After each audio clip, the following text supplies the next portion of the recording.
Mini episode 1743 of the FDH Lounge is brought to you by Sportsology, delivering unconventional columns and webcasts about sports, TV, music, movies, and more. Follow them on the web at sportsology.com. The FDH Lounge. You want to schedule your life around it. A long time ago, on a gloomy, wet Cleveland spring night, two men stand alone amidst the late-night drizzle. Their voices echo across the vacant station parking lot as they debate the merits of the great American radio show that have been missing for far too long. On that night, an idea was born. That idea became the FDH Lounge.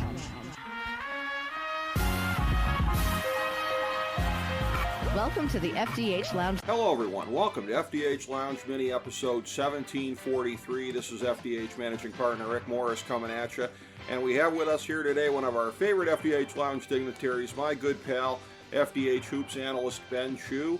And it's that time every 4 years when we have the Olympic basketball tournament, specifically this time the 2024 Olympic basketball tournament in Paris. And this looks to be the most star-studded one ever. Team USA bringing in a lot of the big names from the previous generation, some from the generation that's coming up now, and a lot of the best players in the world. Granted, they're scattered on different teams. A USA versus the world game would really be pretty incredible right now, and I think I would probably bet on the world if that were the case. But they are split up any number of different ways among different countries, but there is enough star power out there to where it's not necessarily a given that this loaded Team USA is going to come away with the gold, even though obviously they're going to be the favorites. And who better to break it down with than my aforementioned great friend, Ben Chu. Ben, welcome to the show, buddy. And again, this Olympic basketball tournament is going to be pretty swank. Yeah, it's going to be a really interesting one. And as obviously, I am saddened we are not having to do another Summer League semifinal championship game preview to fill in for the Olympics instead. Yes, exactly. Something that actually demands the space. Wouldn't be a bad idea probably to hit at NBA transaction developments here at some point, but that can wait until after the Olympics. It's been a busy summer as far as that goes, with player movement between teams, player retention in some cases with extended contracts, but the eyes of the entire basketball world turn to Paris and this tournament that's going on here. And again, there had been this kind of sense in the last year or two or three of some of the old heads, as it were, with Team USA, the guys who've been on previous prominent USA teams, LeBron and Steph and Durant and a couple of them. Let's put the band back together one more time to try and go get some more Olympic gold. And they have done that. Anthony Davis, a player from that generation roughly as well. A couple of others in here. And then some of the newer ones from today. Some of the more emerging stars, Devin Booker, Bam Adebayo, Tyrese Halliburton, and of course Anthony Edwards, who I think was in the conversation for best player in the world coming out of the NBA playoffs this year. So Team USA, again, they can go old, they can go young, they can go big, they can go small. There aren't really a lot of chinks in the armor as far as this team goes. They seem pretty impervious. Yeah, and I think, again, the big question's going to mainly be, and it's the question that's been talked about most during these tune-up, I guess you call them preseason or, just, like exhibition matches before the Olympics, is the whole discussion of who will be starting at the 5 spot for Team USA. Will it be Joel Embiid? Will it be Anthony Davis? Will Bam Adebayo maybe get a look at one point later on if Team USA is struggling? Because if we are to look at the one minor weakness of Team USA is just interior scoring. They had this issue during the FIFA World Cup that they got out-rebounded and out-muscled by a lot of these teams like Germany, Canada, with their front line. So if there was an issue to say with Team USA, it would be that. And again, this is a question we always ask every year, especially since the iteration of the failure in 2004 for Team USA, which would be, that Olympics where they had a lot of great superstars, but it didn't really mesh well together. I think this team has great team chemistry overall. But again, I do feel like there is a lot of sizable, I would say, basketball egos on this team. So it's going to be very interesting to see if they get into a game early where they have a heavy deficit, who's going to be the one to either try to take them out of it or how is Steve Kerr going to adapt his lineups to some of these teams maybe playing small against Team USA? Well, I think I want to take a blend of two of the things that you said there when you're talking about the situation with the size with Team USA and also the egos there. If I'm Steve Kerr, I don't want any part of this conversation, but it is inevitable. You've got to pick between AD and Embiid. I mean, imagine telling one of these guys, hey, sorry, you're coming off the bench. I would not look forward to that. Yeah, and I think it's going to be very interesting because on paper, Joel Embiid is probably the best big man on this roster, but so far during these exhibition matches, he hasn't looked that great. And we all know he is still coming back from the injury he suffered with Philadelphia this year. So I would logically think AD, but I also understand Kerr's thought process that if Davis comes off the bench, he's going to face significantly weaker rosters for some of these other teams and these other groups. So in my opinion, I don't think there's a perfect answer here, but again, it's weird to say when you have a guy who's a former MVP, a guy in Anthony Davis, who I think over the last 2 or 3 years we'd say is in the top 3 of best big men in the league. The interior play is the big question mark, but it's just mainly because the guards and the perimeter players for Team USA are just so good. I would agree with that, and that's one of these things where, in looking at the roster here, this is where it can be kind of deceiving when you're trying to kind of sum up, as I was previously here. I guess I lumped Anthony Davis in with the old heads and Devin Booker and with the sort of younger generation of players. I look at this and there's like 3.5 years worth of difference between them. Anthony Davis born March of 93, Devin Booker born October of 96. So just to correct myself on that, I guess it's because Devin Booker, relative to Anthony Davis, was a little bit of a slower kind of a burn towards becoming the player that he is. AD was pretty much the player that he was immediately upon coming into the league. And I guess that's why I sort of think of him that way. But yeah, Team USA has a lot of different options here. And like you said, very, very strong on the wings, the guard play, forward play, everything except the centers. And not that they are, as you said, a weakness. You're not saying that they're a weakness. But again, if you're going to pick out an area for other teams to try and attack, you're absolutely right. By process of elimination, that would be the one. You start looking at some of the other teams in the tournament here that are competitors for the gold medal, and the center position is what jumps out at you. You know, you've got obviously the Joker playing for Serbia. You've got the combo of Wemby and Gobert playing for France, et cetera, et cetera. So this is going to be a very key point of interest as far as some of the other matchups they're going to have with these teams. Right, and also the current FIBA World Cup champion Germany also has a sizable duo down there with the Wagner brothers, and then you also have Ops as well. So it's going to be one of the things that teams are going to try to attack. And I also think one thing we may see, because again, Rick, this is a FIBA game. This is a much shorter game. I liken it more towards a summer league style of play with less stoppages. It would not shock me to see a lot of these teams, especially in Group C, to start, because it is clearly out of the 3 group Olympic men's basketball groups, the weakest group of the 3. It would not shock me to see some of these teams like South Sudan, Serbia, and Puerto Rico just try to run the USA team and try to make this into a 3-point shooting contest more than anything else. Sure.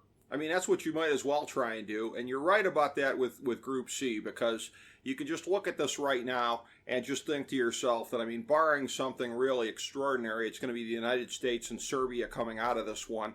You go to Group B, and it gets a little bit more competitive. France, Germany, Japan, Brazil. I look at this, and I think France and Germany are the strong favorites here. Do you think that there's any chance whatsoever, a puncher's chance for Japan or Brazil to come through? I mean, I would use the rule, just looking at the overall rosters for both of those, just looking at the rosters for that group, Rick, Brazil has some good players, a lot of guys who had cups of coffee in the NBA. You got Raul Neto, Didi Lozada, Christian Felicio, Bruno Caboclo, who's still 4 years away from being 4 years away.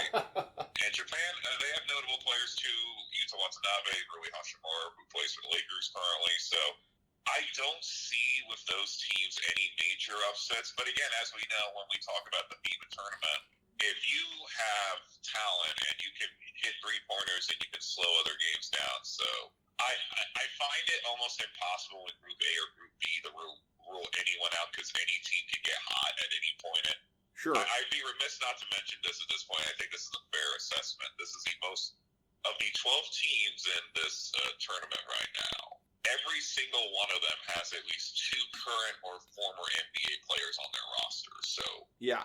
just in terms of if what many people believe that the NBA is the best league in terms of top overall talent, that's how big the game has grown and how international the NBA has become, because years ago it was shocking even to get 1 or 2 NBA players on some of these other teams, and now you have such wide depths of rosters now that you're seeing teams like Canada send 10 guys, Australia sending 9 guys. Yeah.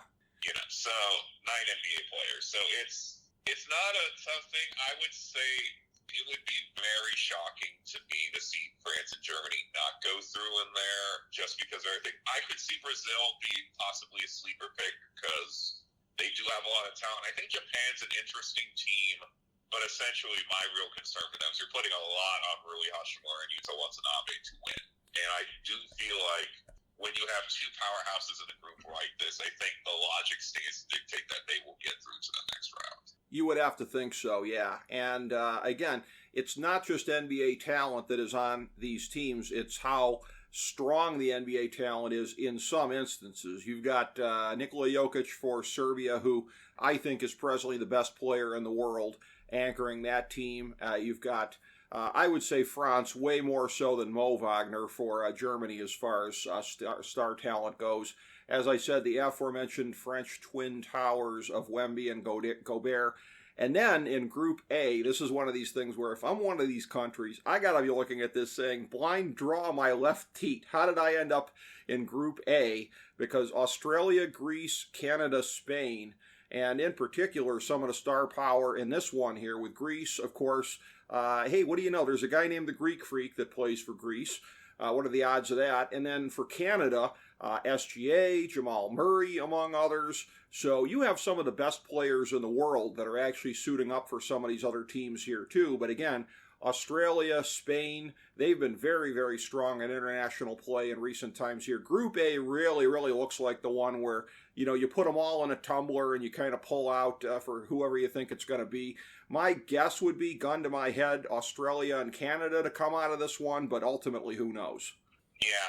And again, it speaks to depth of talent. And we saw so far during the exhibition season for Team USA, Australia gave them the best game so far. And I would say one of the sleeper teams to possibly knock USA out of the tournament if they were to meet because of just the depth of roster that they have. They have 9 guys who currently play in the NBA.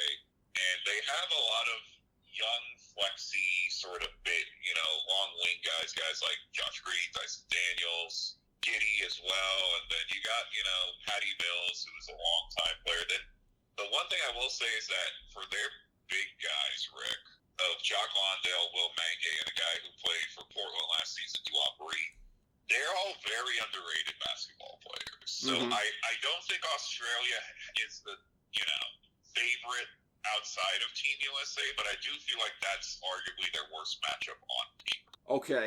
And in terms of, are there any aspects of Team USA in particular that may leave them vulnerable to this matchup?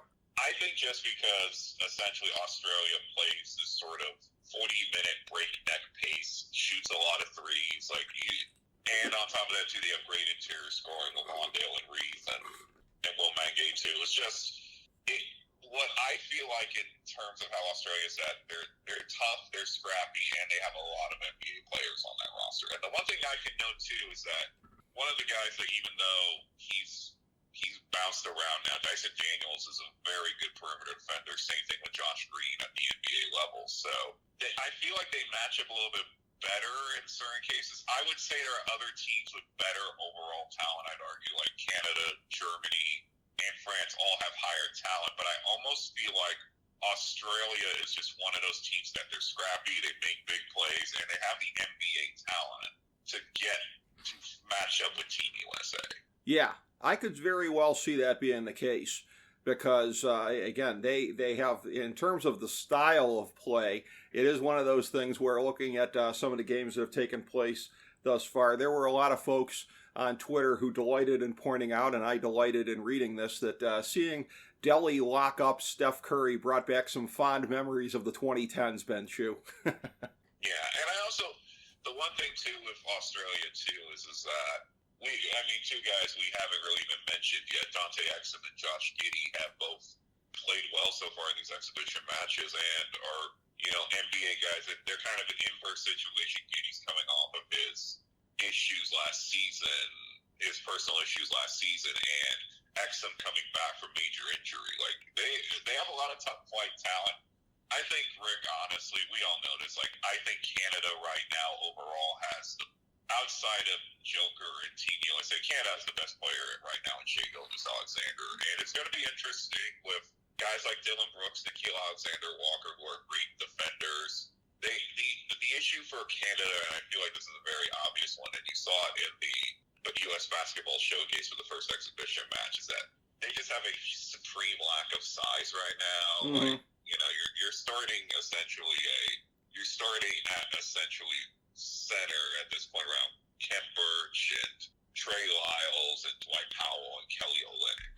Yeah. So I feel like the teams that will take advantage of Team USA the most are teams like France, teams like Germany, and teams like Australia who have good low post players who can get baskets, because that really then that forces Team USA. Because if I would say anything at the outset for this Team USA team, the two biggest weaknesses I see just in general would be interior scoring, and I would just say overall team defense. And I'm not saying that there isn't great defenders on Team USA. Mm-hmm. I just feel like for some of these rosters who play like multiple years together over the summer, they do have a team defensive advantage because they have worked together for. Mm-hmm. I would agree. And Team USA essentially gets together over a summer. So yeah, even if we trot out the 15 best, 12 best, 12, 15 best guys in the NBA or our top players, there does seem to be continuity does matter a lot more in the Olympics than we think. It does. And again, like you said, a lot of these teams have played together multiple times, and it is a situation where Kelly Olynyk, not to be bitter, but if popping somebody's shoulder out of the socket was a gold medal winning thing here, that guy would be probably walking away with 6 golds at the end of this competition. But yeah, Canada could stand to be a little bit stronger in the pivot, and that is one of the things that I think is going to keep them from going all the way in this thing, although they could go deep. Because, and that's the whole thing here too, that some of these teams that are a little bit top heavy in terms of star power, because again, you're looking at SGA and Murray and one or two others versus a team like Australia that I think you said, they've got like 9 guys that have played in the NBA? Yeah, 9 guys have played. Well, the thing too is that both Canada and Australia have the same number of guys. Oh, okay. Roughly the same number of guys in the NBA, but I'd make the argument that Australia is the more balanced team.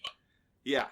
Just because of the guys who are playing underneath for them are either great defenders, or Jack Landale, who's had a cup of coffee in the NBA with the Spurs at one point, who was tearing up the Australian league. So it's a tough thing because, in my opinion, both of these teams are very tough. I just think Australia has a little bit more experience in this Canadian team, and I'm sort of, if you look at the strength of Australia, which is shooting threes and perimeter defense, against Canada, who is a great perimeter offense, but not exactly the greatest perimeter defense, it's going to be interesting. And I mean, and again, we also know this too, there's also always a scenario where we'll throw in teams like Greece and Serbia, who have 2 former MVPs. If they can dominate in the Olympic setting, there's no question that they can definitely put up a fight against a Team USA team, because ultimately, and we've seen this before, sometimes the most talented USA teams don't do as well. Sure.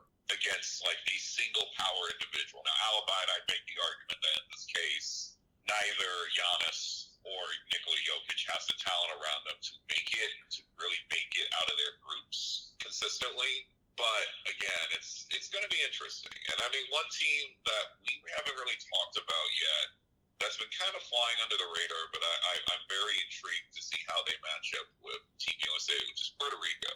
Okay. Initially, you look at that roster, and it's not that great of a roster. The most notable guy there is Jose Alvarado, the backup point guard for the Pelicans. But you also have some guys who played in the NBA and played over in Europe, like essentially, you got guys who have played in the NBA, like, who played in the NBA, like Davon Reed and Jordan Howard and Tremont Waters. So I'm intrigued because watching Puerto Rico during their qualifying, they played a very fast tempo. It was very up and down the entire game. Mm-hmm. If there was a scenario, and we've seen this in the past when Team USA does lose, if a team gets hot from three and USA struggles for whatever reason, you can win or lose any basketball game in a 40-minute FIBA-style rule. So Sure. I'm not saying Puerto Rico is going to beat Team USA, but I do feel like they're a very interesting team in that group. Well, stylistically, one of the things, because I would agree with you, I mean, if you want to go for the puncher's chance, you try and overwhelm Team USA with pace. But this is one of these things where when you and I are talking about NBA playoff basketball, and particularly when I'm talking about my favorite team, the Cleveland Cavaliers, I'm always agitating for a wider rotation. And I think that was one of the things that J.B. Bickerstaff needed to do better.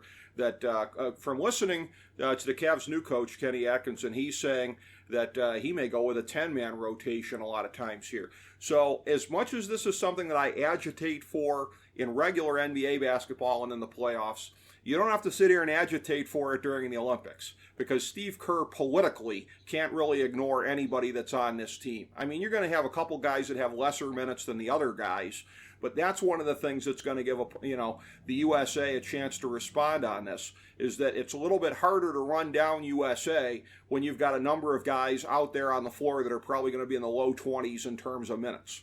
Right, and I think just overall with Team USA is that the minute balance is going to be a big thing. But I also, to be honest too, Rick, this Team USA roster doesn't strike me anyone having any massive egos or anything along those lines. So the question ultimately is going to become is how do you balance the first unit and then the second unit, and where do guys fit essentially? Because just on depth of talent alone, Team USA knocks all these other teams out of the water essentially. Yes, I would agree. But then the question you're going to have to ask is that a lot of these guys are all-star, superstar players on their own roster.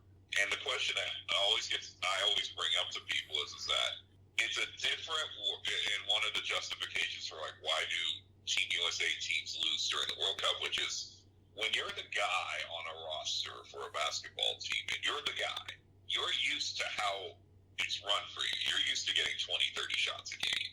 If you're now essentially, I'll just use Anthony Edwards, whether he's starting or not, he's going to get significantly less shots with LeBron and Curry out on the floor. True. At any given time, or whatever, or whoever you want to say, Jason Tatum or Tyrese Halliburton. So it's going to be very interesting because that's the one issue that Team USA has that no other team has on this roster. Like, I'm pretty sure there's a hierarchy on all these other teams. Right. And for Team USA, it's 12 incredible superstar players who deserve to be there. But at the same point, the question you do have to ask is outside of maybe Derek White, everyone else is the best player on their franchise.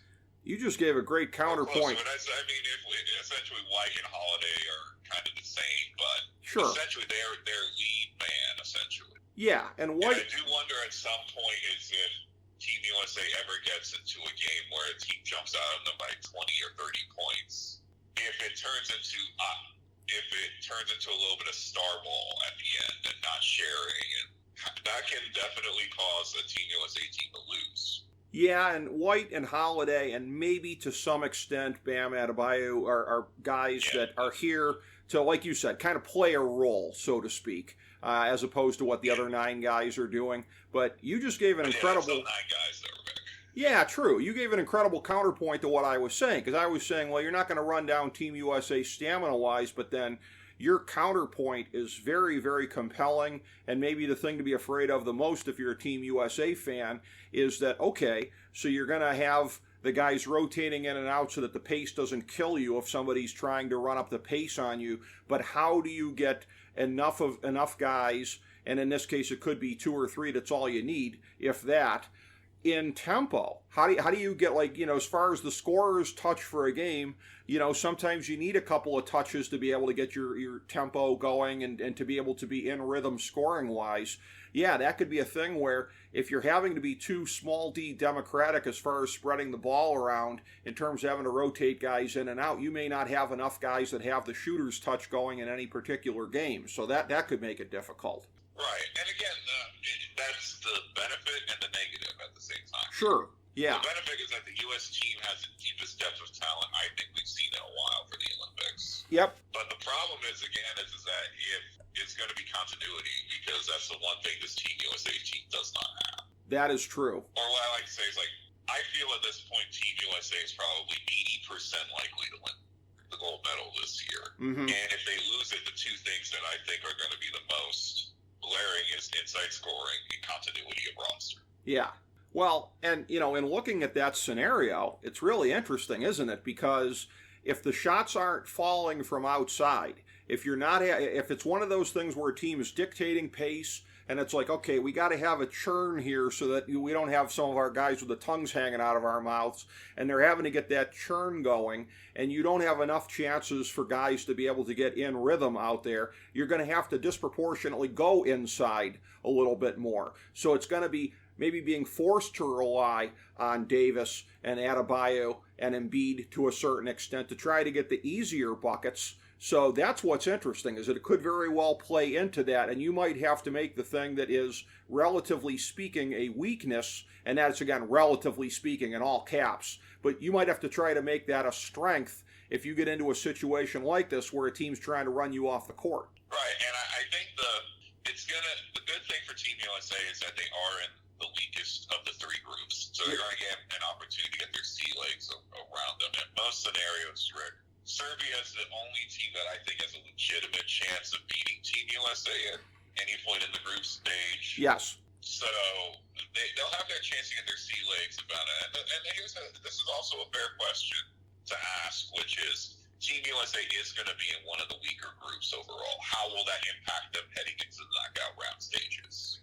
Well, that's true. The glass jaw syndrome. It's going to be an interesting question because the heat could get turned on very, very quickly, and I do not really see a scenario unless Jose Alvarado turns into the second coming of, becomes, Puerto Rican Steph Curry. I see Team USA probably winning all of these games by 20-plus margins. And the question we have to ask, just if we gamify it, sounds like if you have 3 games that are relatively easy, then you go into the tournament and you face much tougher opponents. It's the weird double-edged sword for Team USA, and that's what makes Olympic basketball so interesting now, is that since the talent now is so good and so widespread across the world right now, it's not what it used to be, which was essentially Team USA and 1 or 2 teams that could compete with them, and that was it. Right. Yeah. There's at least, I would make the argument, for the 5 teams in the A and B bracket that have a legitimate shot to win a single. And people need to remember this too. The Olympics is one-off, so it's not series. It's not best of 3 or best of 5. Yeah. And we've seen this, and the reason why I joke about Summer League and I bring it up though is that I've seen watching enough Summer League games over the years that these 40-minute games have a different pace to them. And it's a lot harder to come back from a big deficit. And I think the biggest thing that a team to beat Team USA would have to do is put up a big first half. Yes. Get them on their heels by down 20, 25 points. And then just kind of hold the lead up till the end of the game.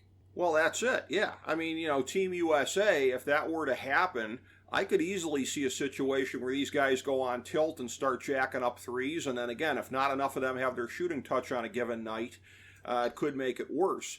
So yeah, I mean, there is the possibility of a glass jaw coming out of Group C. I do think Serbia is going to give them a heck of a game. I look for that one to be very competitive. But this is a thing where, again, looking at the larger sort of strategy of this thing, for the USA playing Serbia or, potentially later on in this thing, if you're playing Canada, if you're playing France, and I'm looking at it out of the 2 Twin Towers, looking at Wemby as being the real threat offensively.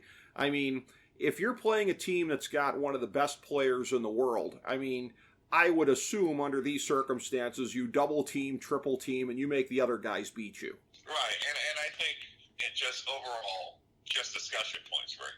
Based on FIBA rankings, France is the second best team in this, and overall, they have the most. I'd make this argument outside of Team Canada, they have the most NBA star power on their team with Wemby, with Rudy Gobert. You also have, I mean, it's kind of a laundry list of guys who've played in the league. Evan Fournier, Frankie Smokes, Frank Ntilikina, Batum is also on that roster. Washington's top draft pick last year, Bilal Coulibaly. And then you got, guys like who are a little bit longer in the teeth, but essentially have been there for almost ever, which Nanda DeColo and Gerson Yabusele. So if you're looking at it holistically, I would make the argument that France on talent has the best chance to beat Team USA. But I almost feel like stylistically Australia is a tougher matchup. I see that. I could very well see that. And that's one of those things where, I referred to this before. Probably White and Holiday and Adebayo are probably the closest things for Team USA. But one of the things that's frightening about France is, isn't Batum like the prototypical, all-star role player to be in a situation like this? I go back to the 2016 Cavs, as I'm often want to do, and Tristan Thompson said, you got to be an all-star in the role that you're in. And that was what he was when he was at his very best. And Batum's the prototypical guy like that. And you talk about, again, the chemistry of these teams that play together internationally a long time. Wemby is, of course, not that, as a guy who just, recently got to the NBA and is eligible for the Olympics and everything. But Batum is one of those glue guys that should be very frightening to Team USA in that sense. Right. And he's one of those guys that will play a huge role. And I know too, let us not sleep at the end of the day on guys like Rudy Gobert and Evan Fournier, who have been long-term NBA players. Sure. And you can even throw in Frank Ntilikina too, who have been long-term NBA players who are great in their own individualized roles at periods of time. Mm-hmm. So it's going to be very interesting, and I feel like the narrative is that this will be a cakewalk for Team USA, but the one thing I've seen in the media that is giving a lot of credit that these international teams are loaded with more talent than ever before. They are. Yes, they are. And that's what makes this really such a treat. This is a thing where, again, this does not rise, in my estimation, to Olympic hockey when it's at its best. And I understand that in 2026 we're going to return to the NHL guys coming back. That's a thing where the distribution between countries is way more equal. And that's what makes it sort of a mini all-star tournament between about really 5 or 6 teams. You don't really have anybody that's the standout favorite the way the Team USA is in this basketball tournament. But this is probably the closest that we're going to get to something like that. This is the closest we're going to get to that level of star power being out there in all these other countries. Maybe if we continue to get the international diversification here, you've seen it in the draft the last 2 years with international guys going very high, albeit one of them was Alex Sarr going second overall this year, and we see what his summer league looked like. But this may be the high water mark for something like this as far as the international teams being able to really sort of come at Team USA. But that's what, whether it is or it's not, who knows what the future is going to be. But that's what makes this, again, to guys like me and you, the most compelling Olympic basketball tournament I think that we've ever seen. Right, and let's look down the line of 2028, 2032. Those are going to be very compelling as well as a lot of these younger teams like Canada, and you can even throw in, you're going to see France for a while with that young, deep roster. It would not shock me. Also, Australia is probably going to get a couple guys during this timeline, too. So it's going to be very interesting to see moving forward how much the talent gets better, because we never know. We're 8 years down the line, we could be talking about someone who could be turning the tide for any of these other teams. Well, that's true. And certainly, again, looking at his own trajectory, Wemby, if any of these other guys, if Reza Shea turns out to be somebody that's a high-level player, it wouldn't take too many guys to pair with Wemby to really make France a legitimate rival to the USA, as opposed to a team that's got a solid chance to beat them in a game. But maybe parity with Team USA, who knows? But yeah, it would probably take a couple more big-time French players by 2028, 2032. But on the trajectory that they're on, who's to say that it's not going to happen? I mean, this is the hottest streak that France has been on, or that really any international country has been on for churning out talent probably in some while, as opposed to Canada, which I think over the course of the last 12 to 15 years, they've had a pretty good trajectory of this. And again, this is one of these things where in terms of looking at the tournament, everything that you've said about the glue of teams that have been together, played together an awful lot, that is very compelling. In the end, I'm looking at it here, and I do think that star power is going to count for an awful lot. Maybe it's very chalkerson of me, but I'm saying Team USA gold, France silver, and let's say Canada for bronze. Do those seem like reasonable picks? I think those sound like reasonable picks to me, Rick. The only thing that I would change is I might put Australia in at bronze, but I feel like it's going to be some combo of those four teams at the end of the day, Rick. USA, France, Australia, and excuse me, Canada. And Canada, yeah. And in looking at I feel like it's going to be some amalgamation of those four things, and then maybe Germany is also a sleeper team that also will be in there. So. Is it basically sort of Germany, Greece, Serbia, if anybody else is going to claw into that? I would think so at this time, yeah. Okay.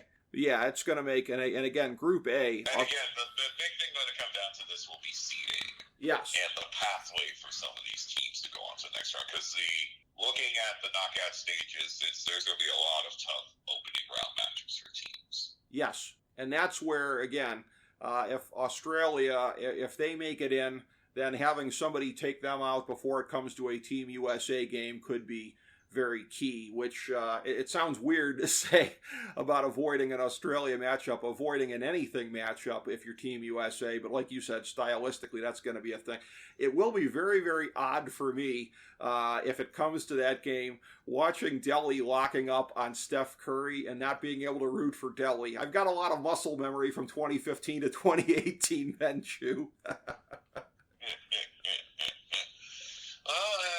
That's very true. I mean, also too, just to look at just the overall totality, because I feel like Germany was that they have a lot of good young talent on that team, and then on top of that too, Dennis Schroeder, who was the MVP of the World Cup, is also going to be one of their main leaders. So it's going to be interesting to see. I know they have an exhibition game coming up with Team USA in a couple of days, so it's going to be very interesting to see how this version of Germany faces up with this version of Team USA.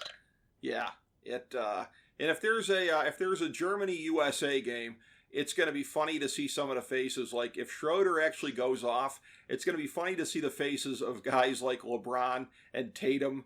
Like, oh, now he does it, huh? Now this guy shows up. But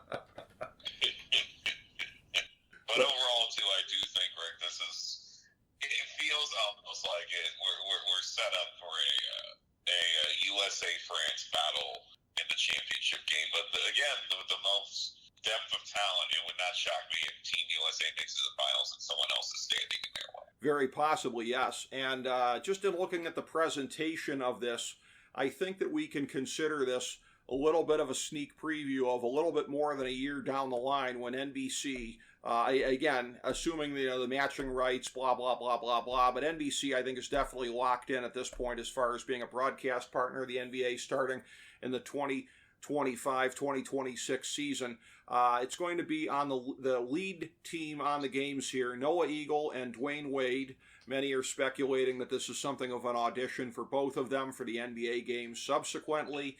So just in watching how these games are produced on NBC and Peacock and everything that's going on here, this is the rare circumstance where a network is getting to try out some things a year in advance that are quite possibly going to inform what their game broadcasts are going to be when they step into this role in October of 2025 of televising the NBA.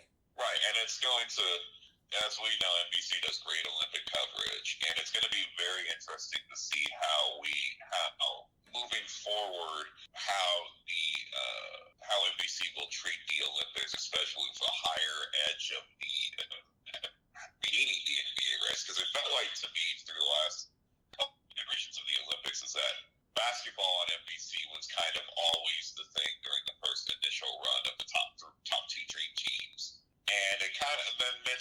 kind of lost because they lost the rights, and now it might pick up again. We'll see. It's going to be a very interesting scenario. And then obviously, there's also going to be discussion of guys like Mike Tirico coming on board and Bob Fitzgerald, who's known as the Warriors play-by-play guy. Mm-hmm. He's done some Olympics in the past, so it would not shock me if they occasionally use him, very similar to how ESPN uses Mark Jones, who covers Sacramento Kings games. Yeah. As maybe the second or third guy. Yeah, very possibly, because they're going to be doing the 2 games a week during the season. Now, that'll be after Sunday Night Football when they start doing the Sunday night games. It'll also be the Tuesday night games starting in the 2025-2026 season. But you start to get into the playoffs, and that's where you're going to need more than one team. And so that's where, again, could be 2 teams, 3 teams, whatever it's going to be for the number of games that they're going to cover. But, yeah, this is the rare instance of, like you said, NBC... ever since the Olympics of 2000 was the last time that they covered the Olympics when they had the NBA rights, and so ever since then it's been every 4 years like, oh, it's time for us to start talking about these NBA guys again. And then it wasn't even a lot of the biggest names in the NBA for the last couple of Olympics here, because once Team USA reasserted itself in 2008, it was kind of a slow slide from there in terms of star power. But this is one where, again, one last ride for a lot of the great players from the last generation, a showcase for the up-and-coming players right now, and, NBC getting ready to resume their role in about 15 months or so as an NBA broadcast partner. So that will be something for people who are interested in such things, as you and I are, basketball media, what the coverage is of games, etc. This will be a little bit of a sneak preview, I think, but a very, very exciting basketball tournament as part of what should be a very exciting Olympics overall. Of course, 2 mini episodes ago, 1741, we've got our overall coverage preview for the Summer Olympics for all the different events. And on the main page right now at FantasyDraftHelp.com, Fantasy Parasology 2024, the overall fantasy and non-fantasy look at the Olympic Games for this year. But certainly something like this Olympic basketball tournament, as great as it's going to be, it merited its own coverage. And there's only one guy that you can bring in for something like this, and that would be FDH Hoops analyst Ben Chu. So, Ben, thank you so much for being here as a part of this day, my friend. Well, I appreciate it, as always. And still saddened that we didn't get to do a Summer League tournament preview, but we'll be fine. I'll just say Golden State in the title game, Pat Spencer MVP. Well, I'll be rooting against them as assiduously as I possibly can. I never forget. And I was very sad that the Cavs weren't able to take them out. I will say, very encouraged that Tyson for the Cavs there came within 1 assist of the first triple-double in Summer League in 2 years. So that was good. Less good was watching Amani Bates chuck up all of the threes and not seeing a lot of progression there. But you see, this is what happens. The Summer League preview coughs up the Summer League tournament preview. That's right. Well, you mentioned Summer League. You're going to hear my takes, but so it'll be funny to see how that wraps up. And but the Olympic basketball will be on a slightly higher plane than NBA Summer League, and we'll be following that to see how it goes. Thank you, Ben Chu, and thank you everybody for checking out FDH Lounge mini episode 1743.